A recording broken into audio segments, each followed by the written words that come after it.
Greetings, ladies and gentlemen of Meta or Facebook, YouTube, X or Twitter, TikTok, Messenger, and all the media, social media that we use, everybody's using, especially we, the Congolese people of the Democratic Republic of the Congo.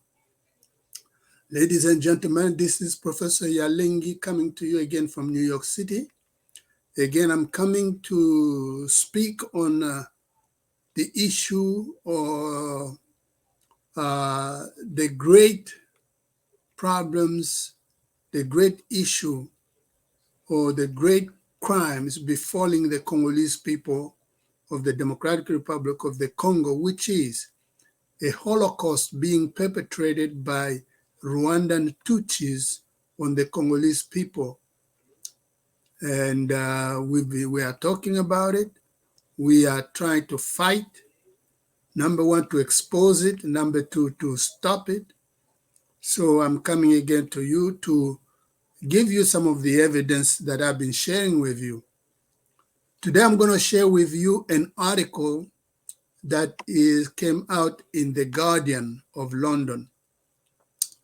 The title of the article is Sunak, which is the Prime Minister of England. Sunak stays silent on Rwanda's role in DRC war crimes to save UK's migrant deal. Again, Sunak, S-U-N-A-K, stays silent on Rwanda's role in DRC war crimes to save UK's migrant deal. Please read it. If you don't know the issue, what the article is talking about is the fact that the Rwandans or Rwanda went to England, asked England to send all the migrants who were going to England, send them to Rwanda, even though Rwanda does not have enough space to even accommodate all its people. Paul Kagame and the Tutsis have slaughtered hundreds of thousands of Hutus, even thousands of Tutsis, for them to occupy the country and take over the land. Yet, Rwanda wanted to ask UK to send the migrants who were going to England to send them to Rwanda. So finally, some of the people in England sued. They sued the government. And a few days ago, the Supreme Court of England decided that the Prime Minister or the government of England had no authority and it was illegal for them to send the migrants to Rwanda. So that was like a victory because Kagame or Rwanda, the Rwandan government, doesn't have place to put them. So what they were going to do, actually England was going to pay them money for them to do that, to take those migrants. What were they planning to do? Take those migrants and put them in a DRC. But at least we got a little victory on that side. So I want you to read the article. Again, the title is Sunak stays silent on Rwanda's role in DRC war crimes to save UK's migrant deal. Okay, thank you. Now I'm going to speak to the Congolese people. Thank you very much.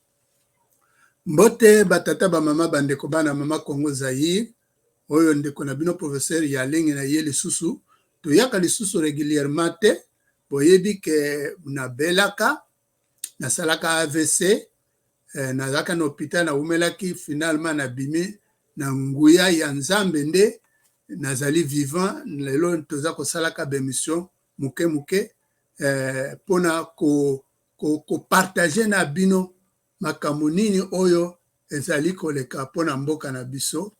Alors donc bino bandeko na ngai o bolandaka ngai o bozana ba connexion na ngai o bozali abonné na chaîne ya biso ya YouTube partager, taguer baninga pe bakota po ete bango pe balanda biso.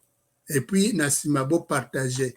Bon, liboso avana banda ndenga na yaka liboso na bino tango nyonso ke na betaka tolo ke na yaka liboso na bino na kombo ya Yesu Masiya oyo azali nzambe na ngai, oyo azali mobateli ngai, mobikisi ngai, Jésus Christ de Nazareth, Yesu Masiya, Yesu Kristo, yende mutabateraka ngai na kombo na ye na yaka liboso na bino batata bamama bandeko, na ngolu na ye na yaka liboso na bino, na puissance na ye na yaka liboso na bino po to partager na bino, po yende aza nzambe na ngai, Seigneur pe sauveur na ngai.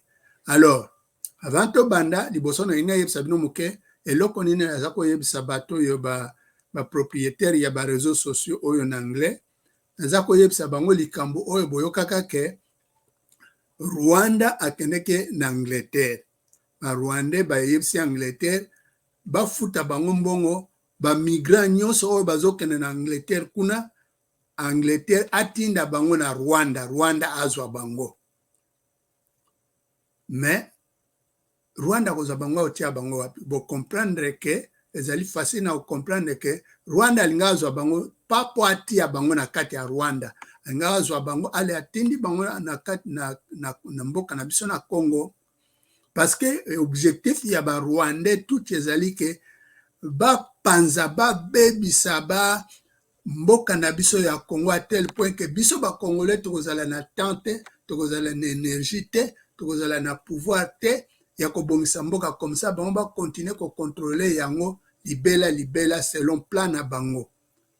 Oyo plan ya batuchi ezalaka to yebisa yango to salela yango mission to pesa bino ba preuve o boyebite bokende otala lisusu ba document oyo ya biso to lakisa ba preuve oyo to lakisa.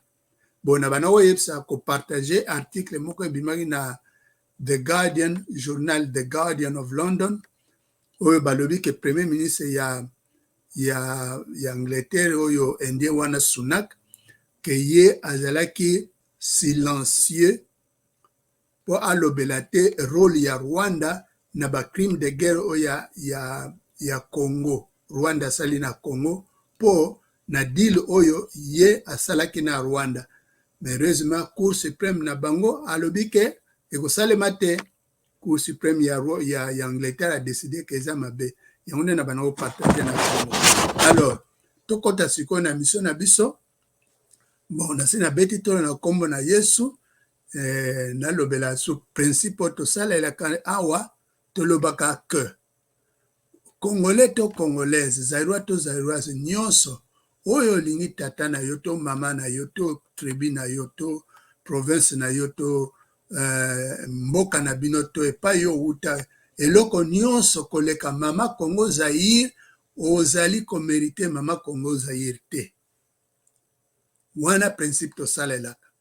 Alors pona tokota na mission na biso comme d'habitude na kotiela bino nzembo moko ya sika ya ndeko na biso infrapa comme ça avant tokota bino pe boyoka yango bolanda yango na simande. Moi je ne suis pas un mec romantique. Non, l'amour c'est pas mon truc. Ma musique elle est patriotique, 100% thérapeutique. Leurs fanatiques pathétiques trouvent que je suis problématique. Mes lyrics c'est thématique, sont complètement véridiques. Pas de formule mathématique, je fais ce que mon instinct m'indique. Mes propos sont authentiques, mon cerveau c'est qu'il me dicte. J'écris à leur discours j'avais cru. Puisqu'il se passe là j'ai craint la République s'écroule, pendant que certains trouvent ça cool. Pas question que nous applaudissions leur échec. Qu'on tolère l'incompétence notoire au sommet de l'État. Qu'on accorde notre mandat à ceux qui se moquent du peuple et commettent l'avenir du pays entre les mains des stagiaires. Des gens qui fêtent, qui boivent, qui mangent, il ne faut presque rien. Qui friment, qui font des va-et-vient pour rien. Qui parlent trop mais leur bilan n'est rien. On est donc dirigé par des gens qui se foutent de tout. Les diables sont les hommes, traqués des boucs émissaires. Ces voyages en désordre amplifient la misère. Tout ce qui se passe au pays, il n'est jamais au courant. Quand ça se passe hors du pays, tu le verras, il part à courant. courant. Des coupures intempestives normales qu'on ne soit pas au courant. Le détournement d'argent par ses proches, il est écœurant. À qui profitent les rames? Genre il n'est pas au courant. Il allume les faits, ensuite il fait semblant, nous c'est courant. Je ne suis pas au courant, je ne suis pas au courant, je ne suis pas au courant, leur président n'est toujours pas au courant. Je ne suis pas au courant, je ne suis pas au courant, je ne suis pas au courant. De tout ce qui se passe au pays, le président lui n'est jamais au courant. Ce qui n'était tu pas te rend plus fort. Je suis pas têtu, j'ai parlé plus fort. Ce qui s'est dit par tout le monde à voix basse dans ma cité, c'est tout ce qui a failli m'écouter la vie. Je ne suis pas au Ils ont failli m'écouter la vie. Leur plan diabolique a échoué. Je ne suis pas au courant, leur président n'est toujours pas au courant. je ne suis pas au Je n'étais courant, pas informé. je ne suis pas au Je n'étais courant, pas informé. je ne suis pas au courant. De tout ce qui se passe au pays, leur président n'est toujours pas. Après 37 ans de lutte, c'est tout ce que vous nous montrez. Dans 37 années de combat, donc c'est ça que vous nous proposez. Vous aviez trop parlé, jusqu'à nous promettre la lune. Les promesses que vous faites, vous n'avez réalisé aucune. Les nôtres sont des tchors, c'est des chevaux, c'est votre sang. Nous les autres sommes des bantons qui les vôtres machamoumenou. Qu'avez-vous de bien au menu? Quoi d'extra chez les machamoumenou? La promesse d'un chef de l'État, c'est toujours un ser massacré. Nord-Sud Kivu, malgré l'état des sièges, ils sont massacrés. Au-delà de la volonté, des fausses promesses et des ambitions, on veut un leader pragmatique qui remplit bien sa mission. On ne veut pas de quelqu'un qui ne fait que voyager partout dans les mondes. Ne confondez pas la présidentielle et le défilé des mots. Les promesses et les scandales au pays, nous en avons marre. On veut un homme d'État qui parle peu mais qui fait des œuvres et pas celui qui ne fait rien du tout et dit que le Congo est mort. C'est votre Congo qui est mort. Moi, ma République, elle est vivante. Elle est certainement malade. Un jour viendra, elle va se rétablir. C'est votre Congo qui est mort. Moi, mon Katanga, il est tellement souffrant. Il est aussi très mal géré. Dans peu de temps, on va résoudre cette affaire. Dans mon pays, ça ne va pas. La dignité n'y est pas. Ils veulent nous gérer tous comme ils gèrent les gens de leur parti. Nous allons lutter jusqu'au bout, jusqu'à ce qu'ils soient partis. Dans la misère ou la précarité, je vais toujours lutter, je ne veux pas reculer. Quand je mesure les faisabilités, les probabilités, je ne veux pas les reculer. Mais pourquoi vous m'acculez? Mon sang ne va jamais couler. Le passé, pas que je vais reculer, je ne vais pas me faire enculer. Une bonne heure, mais c'est la connaissance. Les donnants vite font du bruit. Et le charisme est des naissances. Silence qui fait du bruit. Ne te moque pas du médecin quand tu sais que t'es un moribond. Ne te moque jamais du croco avant de traverser les moribonds. Entre la politique et la musique, pour moi, il n'y a pas de rideau. Je m'assume. Je ne suis pas au courant, je ne suis pas au courant, je ne suis pas au courant, leur président n'est toujours pas au courant. je ne suis pas au courant, je ne suis pas au courant, je ne suis pas au courant. De tout ce qui se passe au pays, le président lui n'est jamais au courant. Ce qui n'était tu pas te rend plus fort. Je suis pas têtu, j'ai parlé plus fort. Ce qui s'est dit par tout le monde à voix basse dans ma cité, c'est tout ce qui a failli m'écouter la vie. Je ne suis pas au Ils ont failli m'écouter la vie. Leur plan diabolique a échoué. Je ne suis pas au courant, leur président n'est toujours pas au courant. je ne suis pas au Je n'étais courant, pas informé. je ne suis pas au Je n'étais courant, pas informé. je ne suis pas au courant. De tout ce qui se passe au pays, comme d'habitude n'a jamais été au courant. Le mal nécessaire. La vie est un combat. Tu prends des coups, mais tu te relèves plus fort et plus fier. Tu t'accroches à tes rêves et tu brises les.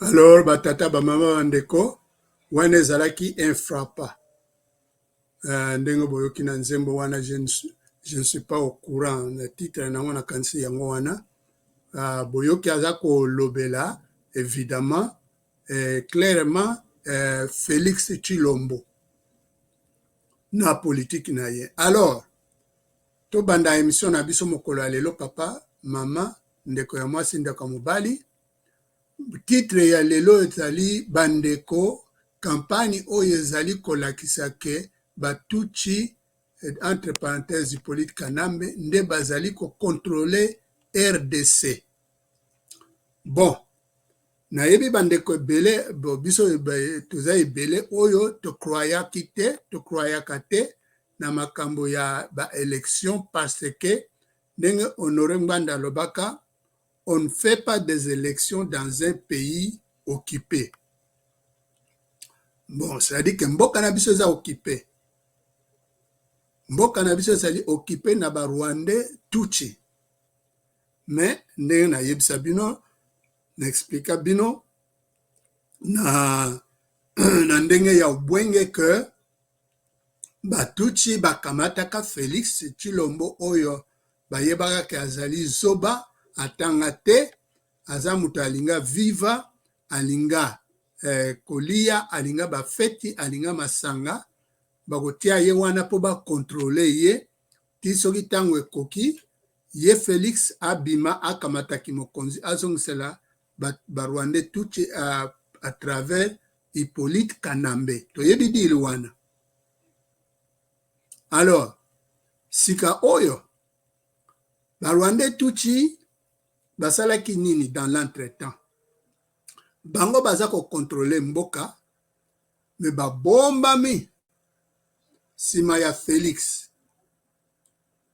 Depuis batia Félix, Congolais batalaka Félix po batala Rwandais te pendant que Rwandais baza kosala nyonso balingi kosala na mboka na biso. Congolais pe bakweyaki na motambo wana. Congolais pe bakotaki na ubwenge wana. Congolais pe bakotaki na ubwenge wana. C'est-à-dire que Congolais bakomaki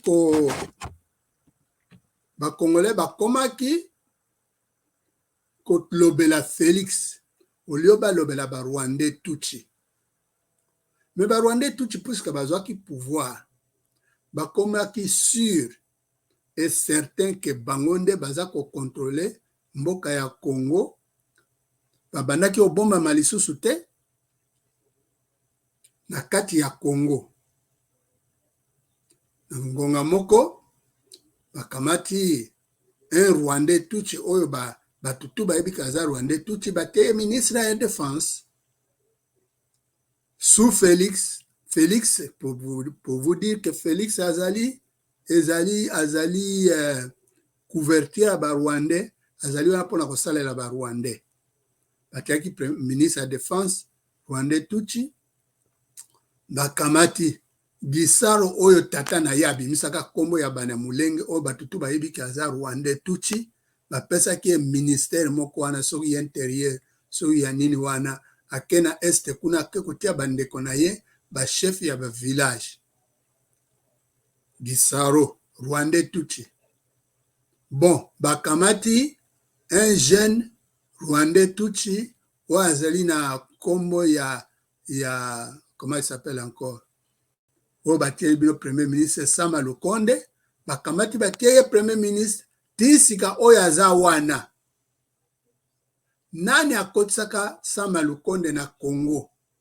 Azalaki Rwandais Tutsi awa na Canada. Mutu akotisaka ye na Congo ezalaka Hippolyte Kanambe azwaka ye atie ye liboso na Jekamine. Asali na Jekamine ti sikoyo ale bazwiye, ale babimisi batie premier ministre. Congolais moko te a décidaki azwaki décision wana. Congolais moko te a se plaignaki. Congolais moko te alobelaka yango ti lelo. Sama Lukonde avandi wana comme premier ministre. Ti lelo aza wana. C'était Rwandais Tutsi mutatiaki eza Hippolyte Kanambe. Félix akoko lobelo komoko te. Donc pona koko lobake bandeko na ngai ezali Félix mutu akambaka mboka ya Congo te. Ezali ba Rwandais Tutsi. Bureau oyo e desidaka makambo ya Congo na yebisa bino ezali epai ya Nyakeru. Nyakeru oyo azali rwandaise Tutsi. Mutu nyonso oyo avandaka na Londres na ye.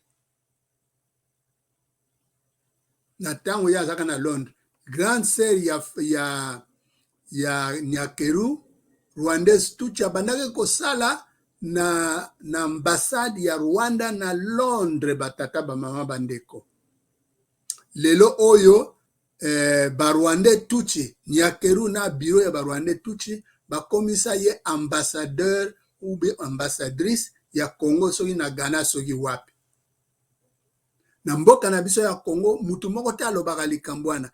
Personne ne touche à ces Rwandais Tutsi oyo bazo contrôler mboka. Personne aza ko toucher bango. Personne a touché Hippolyte Kanambe. Personne a touché Baruberwa Banyarugabo oyo baza na bureau ya bakoma lokola bango ba représenter ba ministère ya mboka ya Congo nyonso officiellement bango bato bazwaka décision baza na bureau mobimba epa ya Nyakeru na présidence ya Congo. Batutsi nde bazwaka ba décision kuna. Toloba yango mais on n'en parle pas. Ba preuve ezali bozana yango tozana yango batutu bayebi yango mais ba Congolais on n'en parle pas. Donc c'est pour vous dire que Félix Azana pouvoir te Félix ne dirige pas le Congo. Lelo oyo bon dire basala kana Hippolyte Kanambe.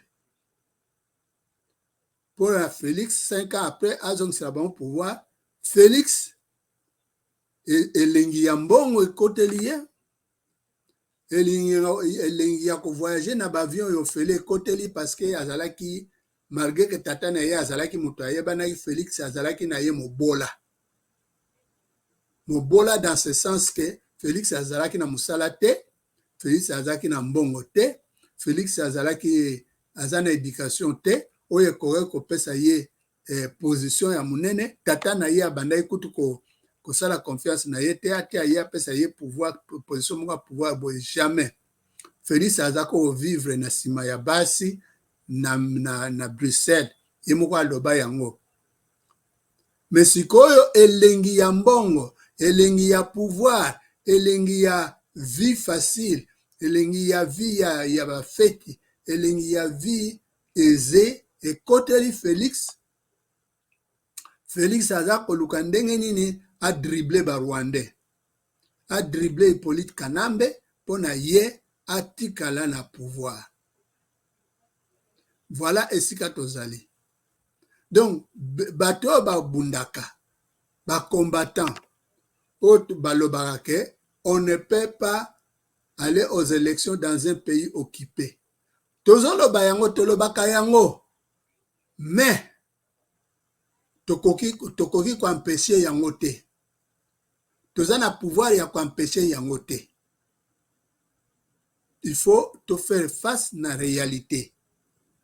Toza na pouvoir ko empêcher yango te. Donc tolinga te, nous devons faire face à ce qui se passe au pays. Nous devons faire face à ce qui se passe au pays. Tokoki ko ignorer yango te. Tango ya Jean-Pierre Bemba contre Hippolyte Kanambe. Honoré Ngbanda yebisaka ye. Abi ba Rwandais Tutsi bato ba contre mboka Jean-Pierre Bemba. So ok avec bango ata ozwi élection bako pesa pouvoir te Jean-Pierre Bemba yebiso Honoré Ngbanda abi nazana manduki nazana ba soda soki ba meki tokobunda. Esukaka ndenge nini. Ba Rwandais Tutsi bazaki na ba soda koleka Jean-Pierre Bemba babundaki babomaki bango finalement Jean-Pierre Bemba sukaki akeko kota boloko na la Hague kuna na CPI. Jean-Pierre Besiko babimisaki boyebi. Na 2011 Etienne Tshisekedi alaki na aki populaire. Honoré Ngbanda yebisaki eke ba Rwandais bako tricher.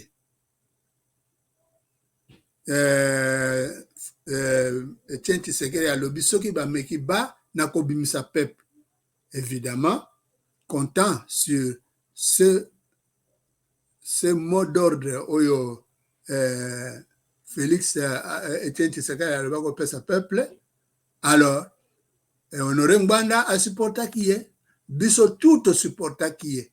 À ce moment-là, ngai ndeko na bino professeur Yalengi nazalaki président ya IDPS na États-Unis d'Amérique. Tosupportaki ye, to-organisaki marche na Nations Unies, bato bayaki partout, na bandeko na biso ba soda o bazaka na Amérique bayaki na New York toke ko marcher na Nations Unies pour ko supporter Etienne Tshisekedi. Mais or que nzoka nde Etienne Tshisekedi tango ba Rwanda ba vandi ba sowe na ye, Etienne Tshisekedi azoyebisa bato alobi bolala pongi ya ba bébé, reposer bolala pongi ya ba bébé, atiki pouvoir asala kutu serment na ndako na ye. Après esalaki eloko te, Kanambe a continuaki. Sikoyo ya 2018, bon, en tout cas tolobaka bis ba Congolais nyonso tout to travaillaki pona Hippolyte Kanambe aza a se présenter lisusu te.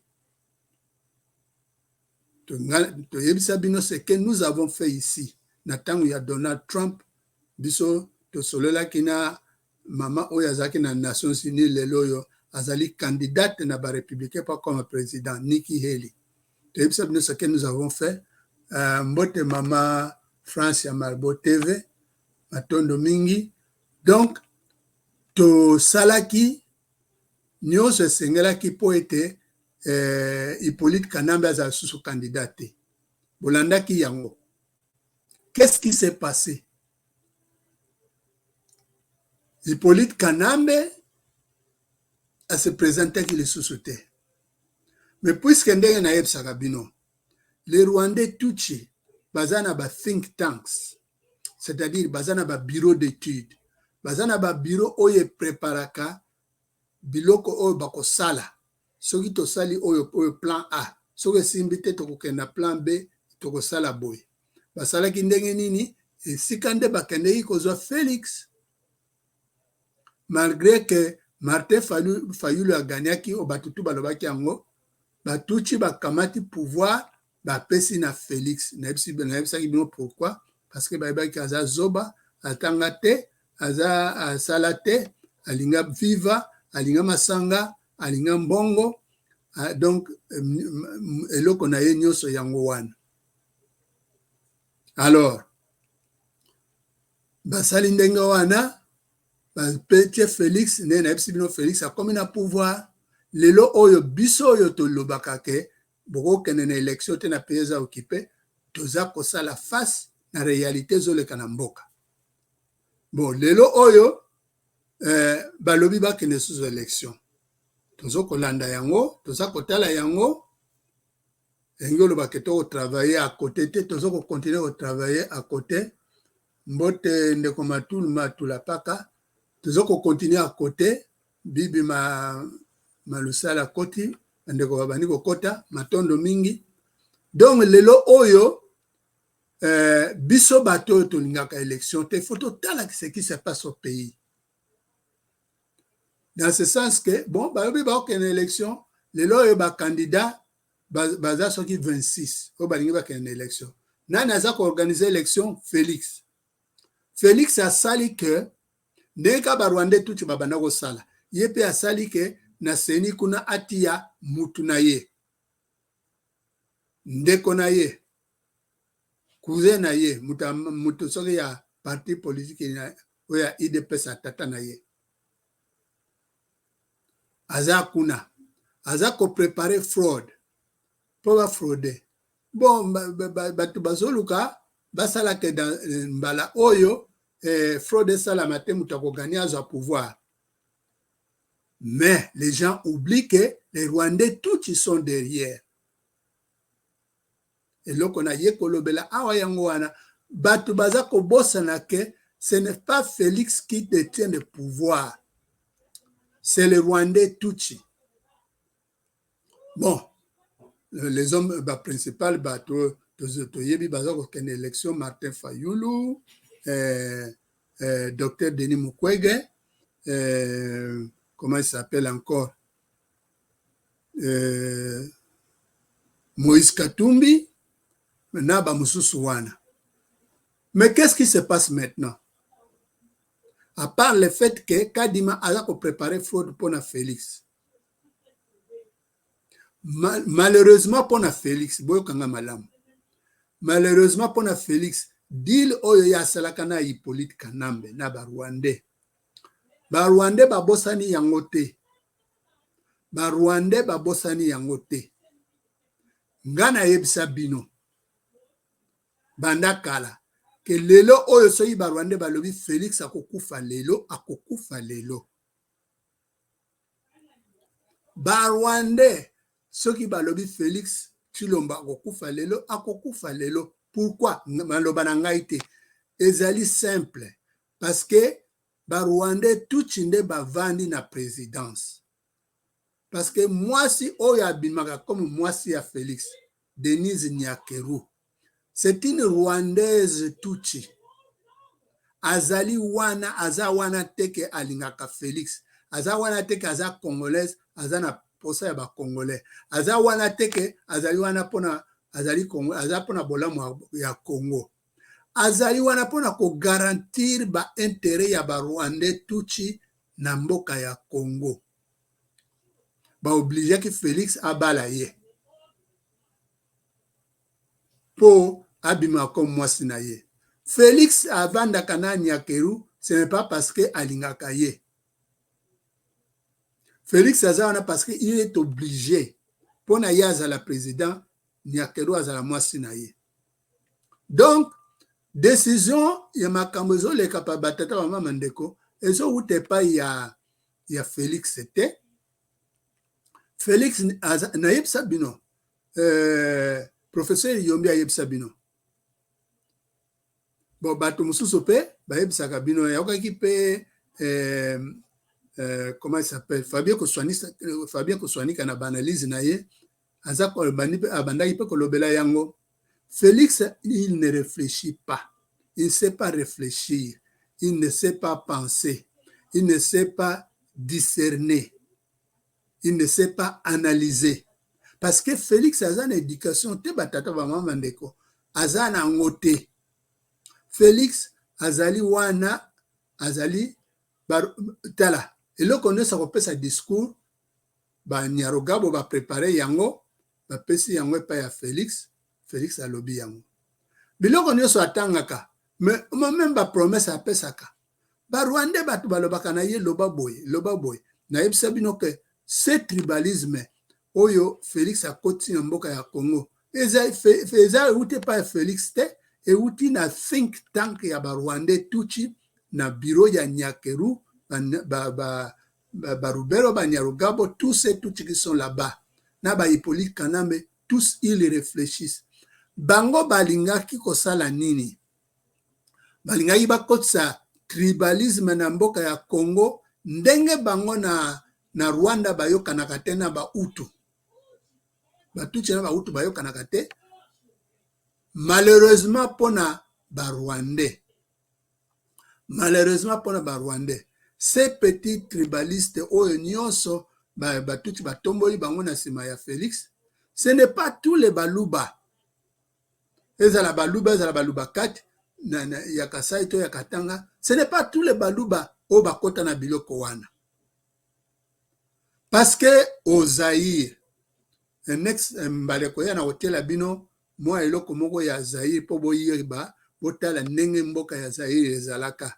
Na hotela bino ba mama ya Zaïre baza ko binela Mobutu, bomona d'abord ba santé na bango, ndenge banzoto ezali bien parce que on était bien du temps de Zaïre, et puis tango ya Zaïre et biso na biso ba Congolais, tous les tribus tous à s'entre-marier, tous à s'entre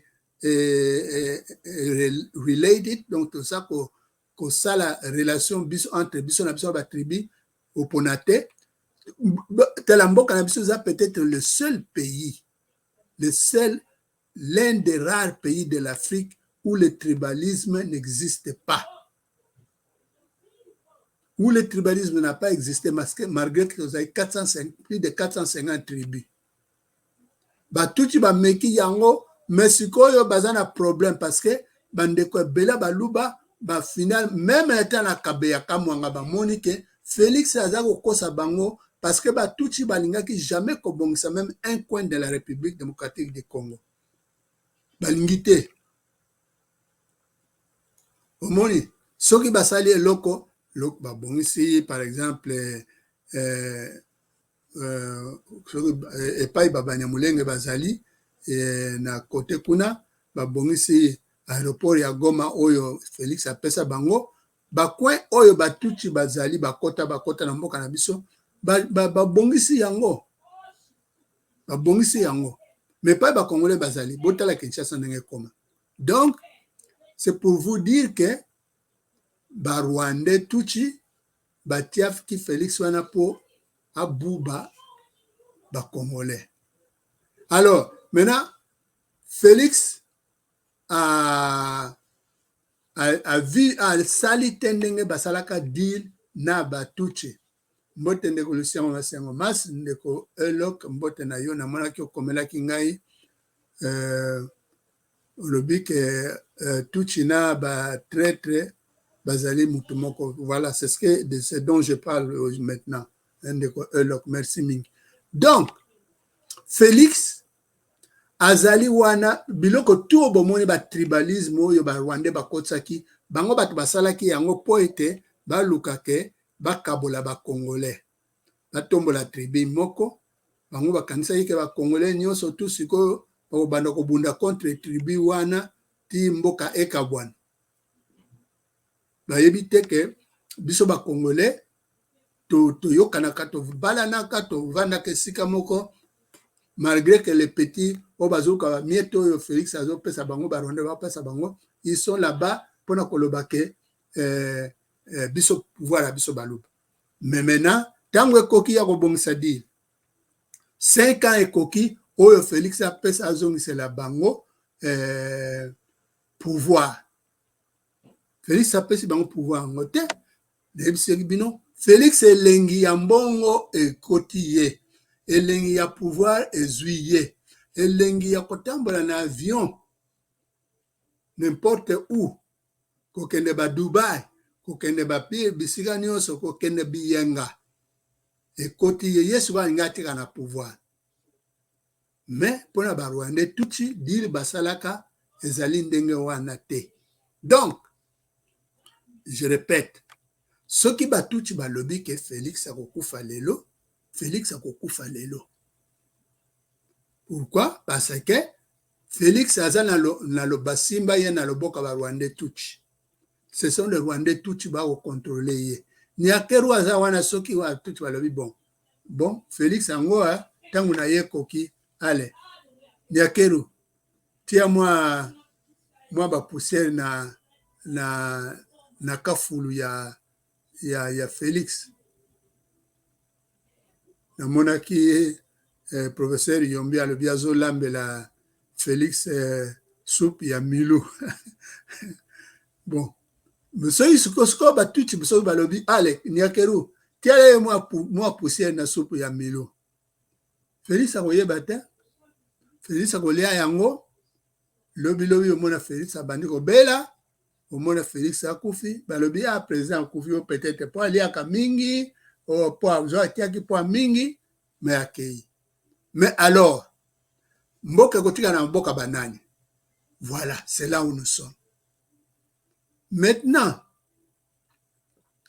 Hippolyte Kanambe kombo na ye eza na liste ya bakandidat te.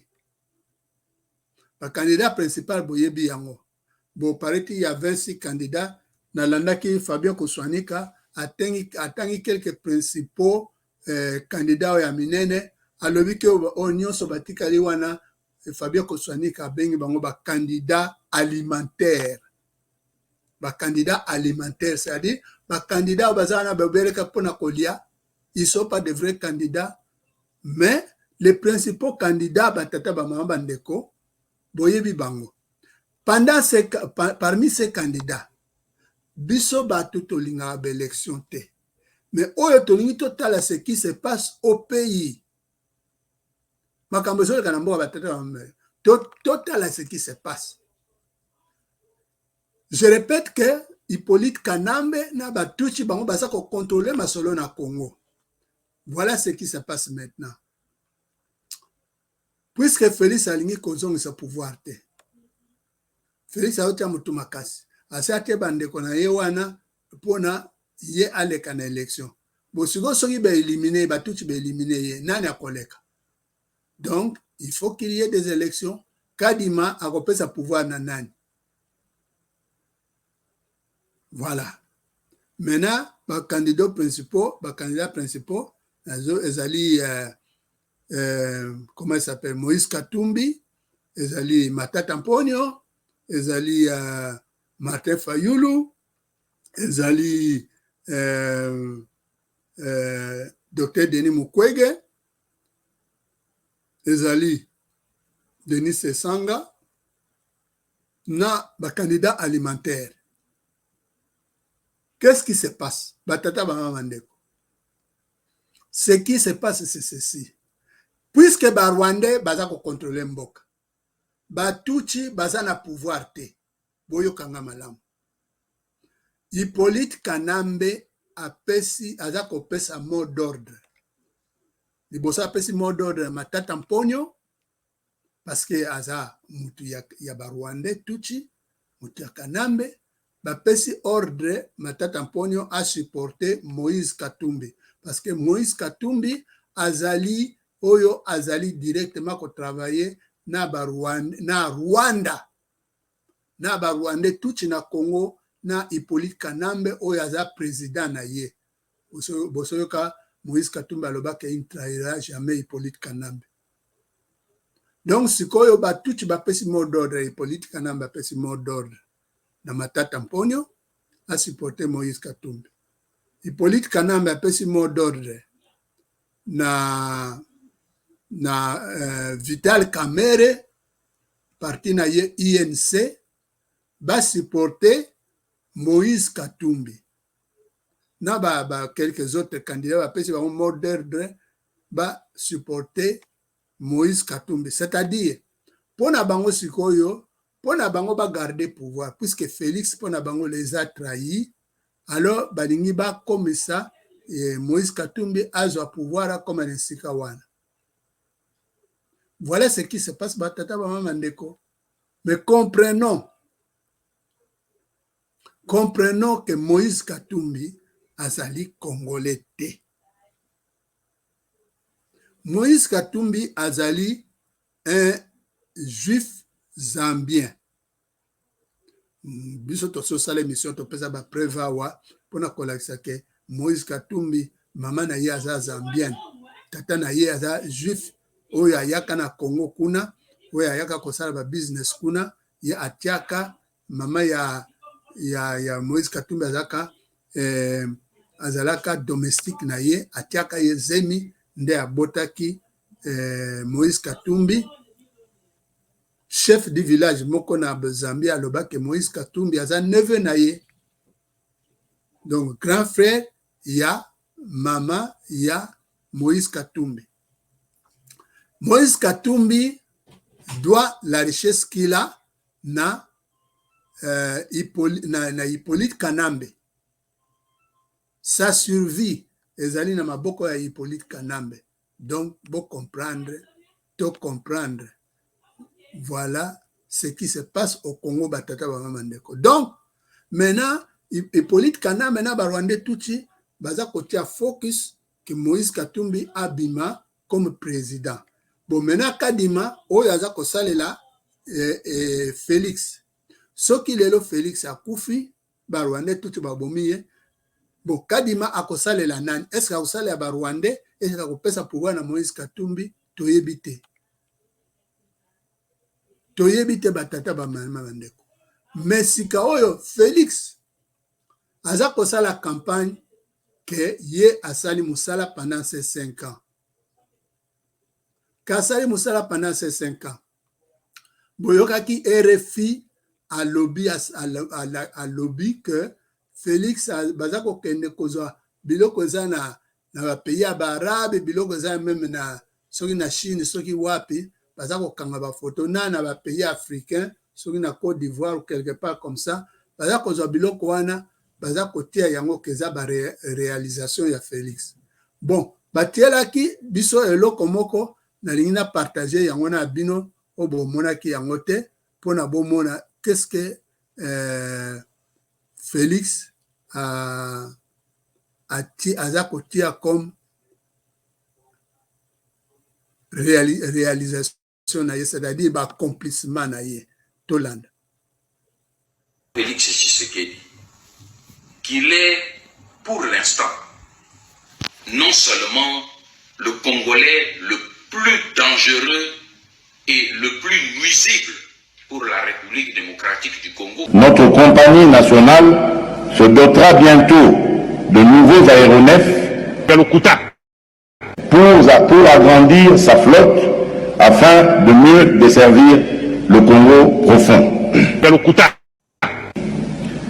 Je me réjouis de la signature entre Congo Airways et Airbus pour l'acquisition de 2 aéronefs neufs de type A220-300 de 132 places chacun, 2 aéronefs de type E175 de 76 places chacun, avec la société brésilienne Embraer, et 2 aéronefs de type ATR 49-600 de 48 places chacun, ce qui porte à un effectif total de 8 avions neufs qui devront s'ajouter à la flotte existante de la compagnie nationale.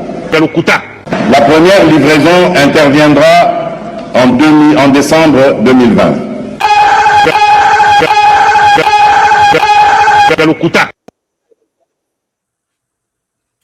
Bon, moni yango batata ba mandeko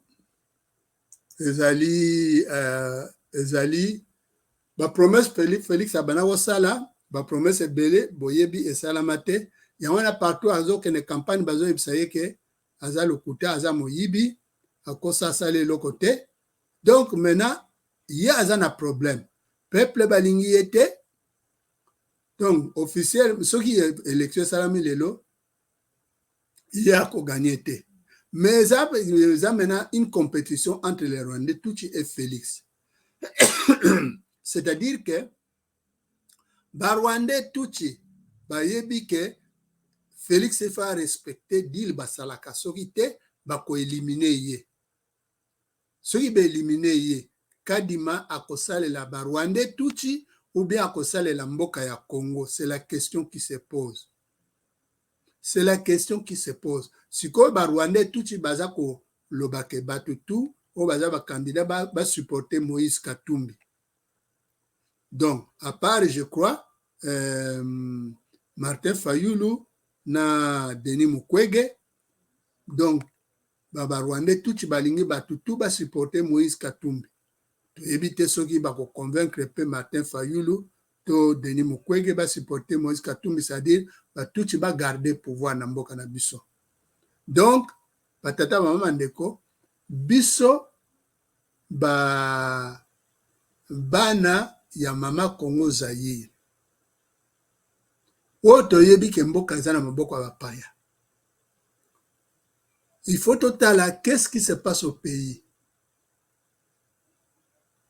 Biso to sala nini na ngonga oyo. Évidemment,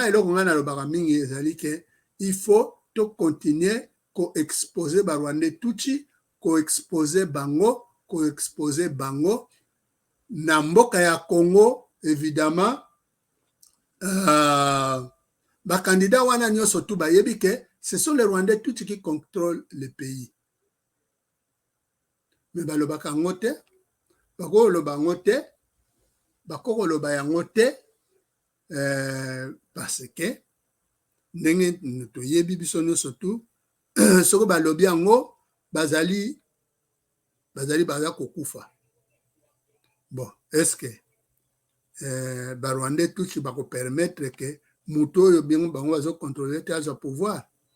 Parce que na 2018 à 2019 fallait la gana qui m'a pesaki pouvoir te. soki lelo oyo Fayulu a gagné to Mukwege a gagné, c'est bapesa pouvoir. Bon, wana ezali équation biso bakongolais sikoyo fo to deal na yango, parce que autrement biso bakolo mboka oyo toza na makanisi oyo toza kobundela mboka, il faut totala que pouvons-nous faire. Lobi ya komi décembre ese élection kosalama, bato mosusu azoloba élection ekosalama te. Soki élection esalemi te, c'est-à-dire kozala nini ekozala que Félix ou bien continuer ou bien basala nini bayokana basala deal ou bien basala bayokana basala moyen ya kopusa ba élection après.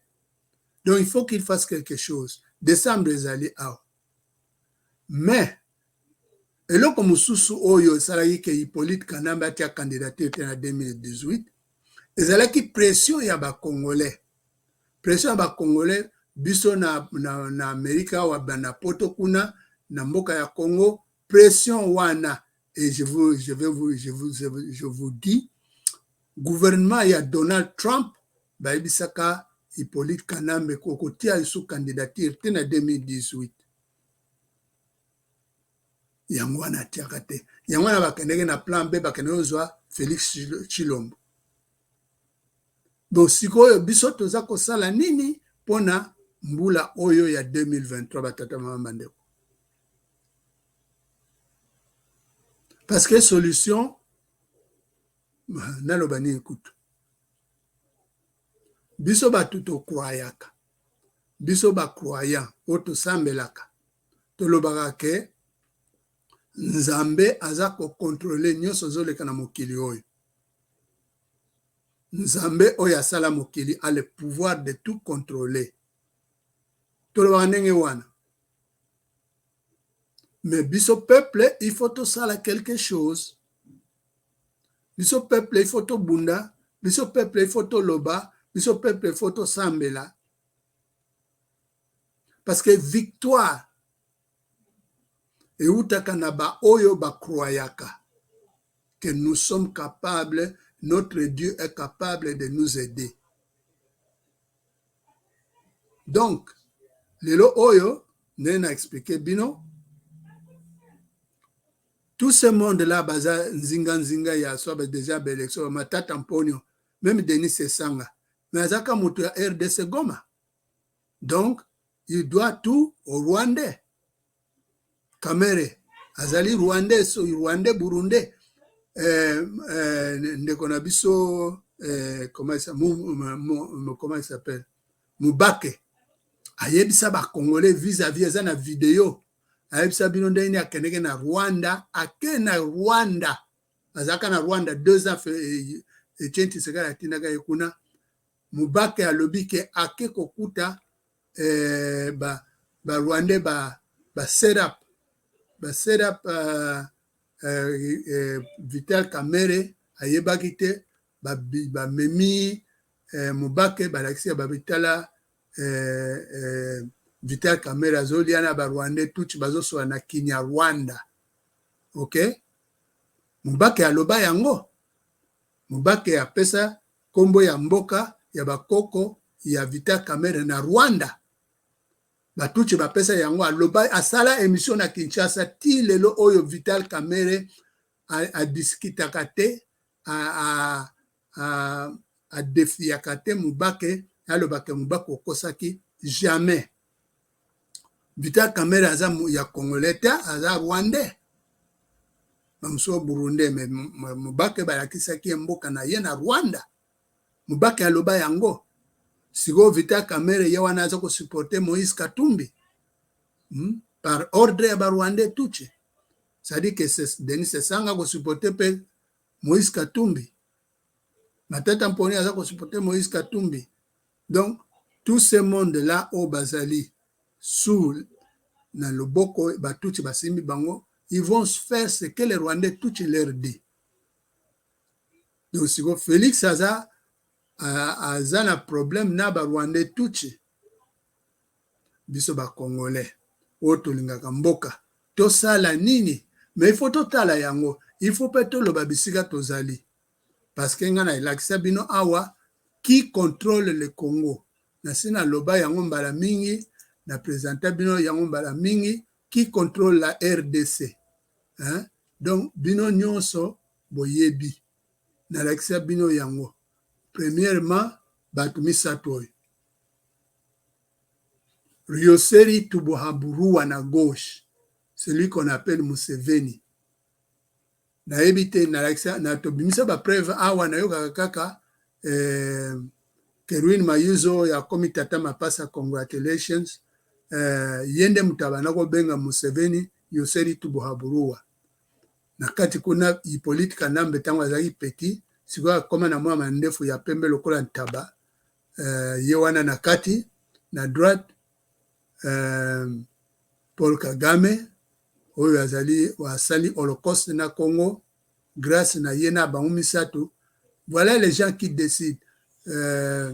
Bon, quand je parle de Paul Kagame, n'évitez son ezali le Paul Kagame original ou bien oyo aza sozi na ye tolobela yango. Mais donc ça dit que Uganda batuchi oyo bazo contrôler Uganda, bango bato bazo sala makambo wana, donc batuchi oyo baza ko contrôler Uganda, et puis batuchi oyo bazali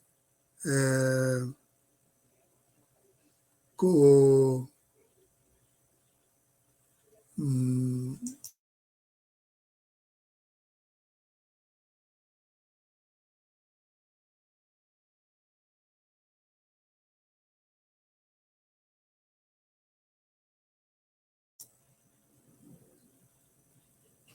batuchi oyo baza ko contrôler Uganda, batuchi oyo bango nde basangani na batuchi oyo baza na Congo sous Hippolyte Kanambe, na batuchi oyo baza na Rwanda sous Paul Kagame to batu na ye, bango nde baza ko contrôler Congo, ndenge na expliquer bino. Donc siko toza kotala lelo oyo tokosuka ndenge nini avec Félix en conflit avec les Rwandais, tout ce qui l'ont mis là-bas, parce que balingi ya a sala ndenge bayokanaka que après 5 ans ozong c'est la bango pouvoir. Maintenant bakosuka ndenge nini et kosuka ndenge nini. Donc c'est ça. Honoré Ngbanda yebisa biso na teli bino mo eloko ya Honoré Ngbanda lobaki. Donc boyeba livre na biso ya rouge yango wana oyo toloba tobenga yango libanga ya David, ke tosalela biloko nyonso toza nango po eza kolakisa batuti baza kokontrole mboka na biso po ete bato oyo baza kolanda biso bayoka, bato balingi obundela biso bayeba verite, bato baza na bayebi te bayeba, po ete bato oyo balingi kosupporter biso bayeba ke mboka na biso ezali sous contrôle ya Barwandais Tutsi. Nde eloko esengeli tosala yango wana. Donc batale mamadeo na yaki apona yebisa bino ke kampagne oyo eza kosalema na mboka ya Congo ezali kolakisa ke Batutsi nde bango bazali kokontrole mboka na biso ya RDC. Matondo mingi mpona bino nyonso bolandi ngai lelo na kozonga mpona lakisa bino mwa biloko ya tango Zaire ezalaka Zaire. Tango Zaire ezalaka mboka ya bisengo.